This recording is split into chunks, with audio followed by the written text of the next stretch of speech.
What brings a father and his son makes them closer than anyone, and what brightens up the fading eyes of old men past their prime. It's baseball. Here's Bob Costas. Hi, and welcome once again to our series Baseball, a New York love story. If you're like me, you've been to, listened to, or seen hundreds, maybe thousands of games since you were a kid. So many details from those games remain vivid years later. But just a few of those games are genuinely historic. Tonight, you're going to meet New Yorkers who wandered into or even became part of historic moments in New York's rich baseball history. Perfect games, home runs that are still endlessly replayed, and memorable catches. We begin this episode, which we call Brushes with History, in the Bronx in the late 1990s, when a bunch of 6-year-olds were invited to their pal's birthday party. The birthday boy, now a college student, fills in the details of that extraordinary day.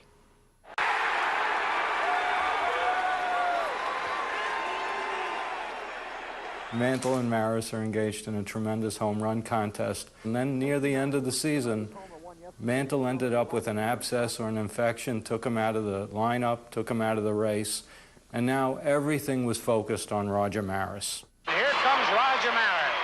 And here I was being offered tickets to Yankee Stadium by my best friend, and we get to the stadium, and where are these seats?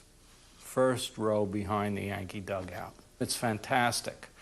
So the icing on the cake is, of course, Roger Maris's pursuit of this 61st home run. Just standing up, waiting to see if Maris is going to hit number 61. Here's the windup. Fastball hit deep to right. This could be it. Way back there. Holy cow. Comes around the bases.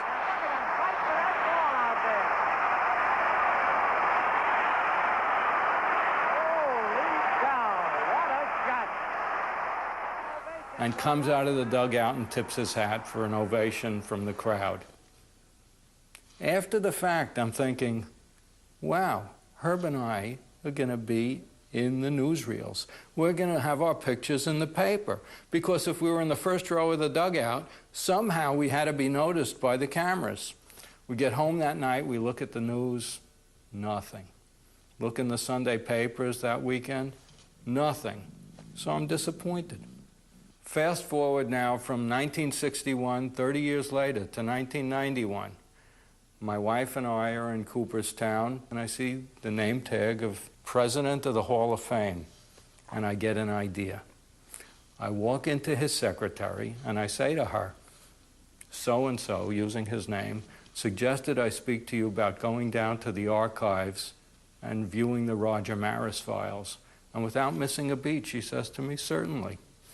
And in a few minutes, I'm escorted down to these hallowed halls in Cooperstown where the original Roger Maris files are dumped in front of me. And what am I going to do? I'm going to look through them to see if I can find a photograph that shows Herb and myself at this ball game. Now, the reason I knew I would really be readily identifiable is I was wearing this hideously striped collegiate sweater. Where did I get it? I got it at my uncle's store, Sid Berman's on the Lower East Side, because at some point in life, every male in my family worked at that store. And I never took my pay in money. I always took it in merchandise, because there was always something in that store that caught my eye. So this sweater caught my eye, and I bought it. So I'm wearing this sweater on this autumn day, which I knew would be identifiable in a photograph, and going through these files, and this is like having gold in front of you. Here's a picture of Roger Maris with Marilyn Monroe. Here's a picture of Roger Maris taking his driver's license picture. It's arranged chronologically. I get up to 1961, nothing.